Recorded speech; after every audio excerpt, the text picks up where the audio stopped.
हाय guys, good morning. मी ना मोकळ्या वेळेत पुस्तकं खूप सारी वाचते. त्यातल्या त्यात स्पेशली कादंबऱ्या खूप वाचते.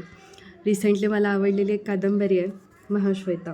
ही कहाणी एका देखण्या आणि सुंदर मुलीची आहे, जिचं लग्न होतं एक राजवेंड्या श्रीमंत मुलाशी, जो डॉक्टर असतो, स्वतः डॉक्टर असतो तो. आणि लग्नानंतर 3 महिन्यात त्याला चान्स येतो परदेशात जाऊन उच्च शिक्षण घेण्याचा.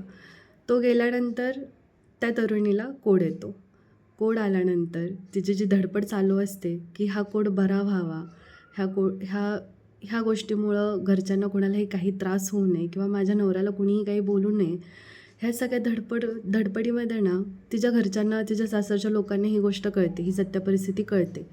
तेव्हा तिची सासू जाच करते, माहेरी पाठवते. माहेरी गेल्यावर पण तिची सावत्र आई तिचा खूप तिरस्कार करते. पण हे सगळं सोसून, हा सगळा अन्याय सोसून, हा सगळा जाच सोसूनसुद्धा ती इतक्या जिद्दीनं, इतक्या चिकाटीनं सगळ्या परिस्थितीला सामोरी जाते, सगळ्या परिस्थितीवर मात करते. अशी एक सुंदर कहाणी ह्या पुस्तकामध्ये आहे. तुम्ही पण नक्की वाचा. आजकाल आपण बऱ्याच लोकांना बघतो ज्यांना खूप सारे स्किन डिसीजेस असतात, कोड असतो किंवा अजून काही डिसेबिलिटीज असतात. तर आपण त्यांच्या प्रती एक सिम्पती दाखवतो किंवा तो बिचारा आहे किंवा ती बिचारी आहे असं आपण म्हणतो.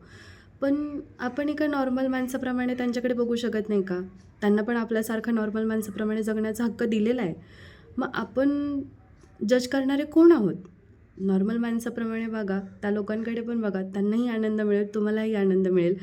हेच ह्या पुस्तकातून शिकण्याची एक शिकवण आहे असं मी म्हणेन.